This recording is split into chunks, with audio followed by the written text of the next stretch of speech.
జై శ్రీమన్నారాయణ. శ్రీరామ రామ రామేతి రమే రామే మనోరమే సహస్రనామ తత్తుల్యం రామనామ వరాననే. శ్రీ సీతారామచంద్ర స్వామి దేవత పరబ్రహ్మణే నమః.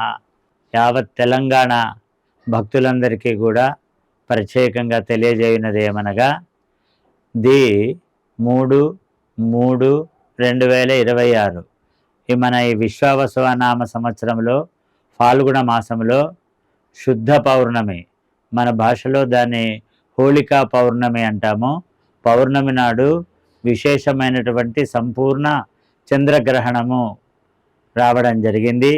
ఈ చంద్రగ్రహణానికి భక్తులందరూ తీసుకోవలసినటువంటి జాగ్రత్తలు: ఈ గ్రహణము మధ్యాహ్నము 3:19 ప్రారంభమవుతుంది. గ్రహణ ప్రారంభ కాలము మధ్యాహ్నం 3:19.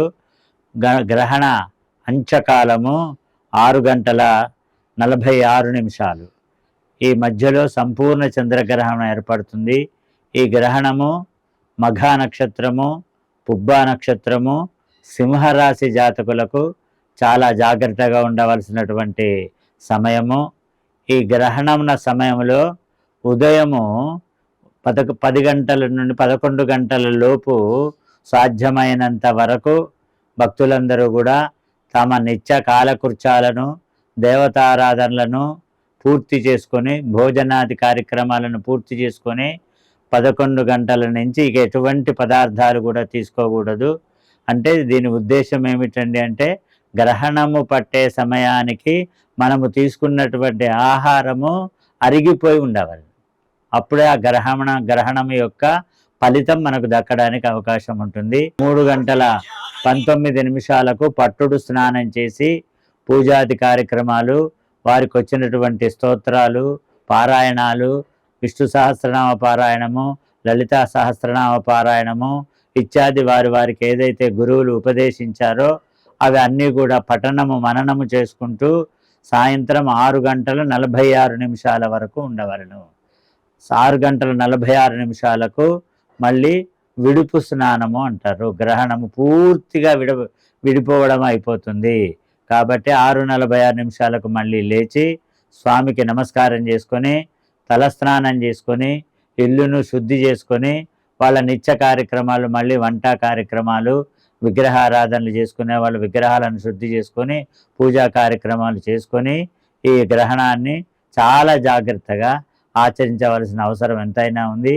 గర్భిణీ స్త్రీలు, చిన్నపిల్లలు ఈ గ్రహణాన్ని అస్సలు చూడకూడదు, బయటికి రాకూడదు. ఉదయం 9 గంటల వరకల్లా వాళ్ళ కార్యక్రమాలు పూర్తి చేసుకొని ఒక గదిలో విశ్రాంతికంగా ఉన్నట్టయితే వారికి గ్రహణం యొక్క ప్రభావం వారి మీద ఉండదు. తర్వాత తెల్లవారు కూడా చాలా జాగ్రత్తగా గ్రహణ శూల అంటారు.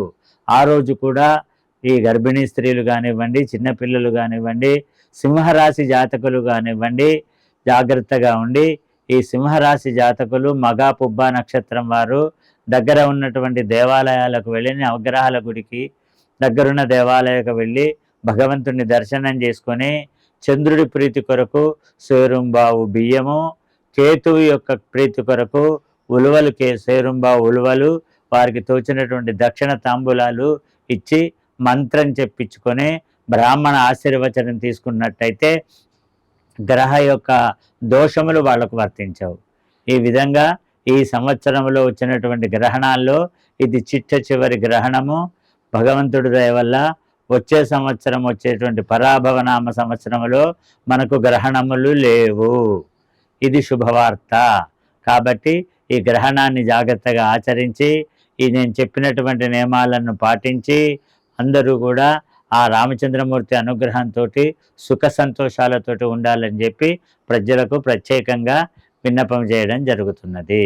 సర్వే జన సుఖినో భవంతు, లోకా సమస్త సుఖినో భవంతు, స్వస్తి ప్రజాభ్యాం పరిపాలయంతాం న్యాయేన మార్గేణ మహిం మహిషాం, గో బ్రాహ్మణేభ్య శుభమస్తు నిత్యం, లోకా సమస్త సుఖినో భవంతు. స్వస్తి.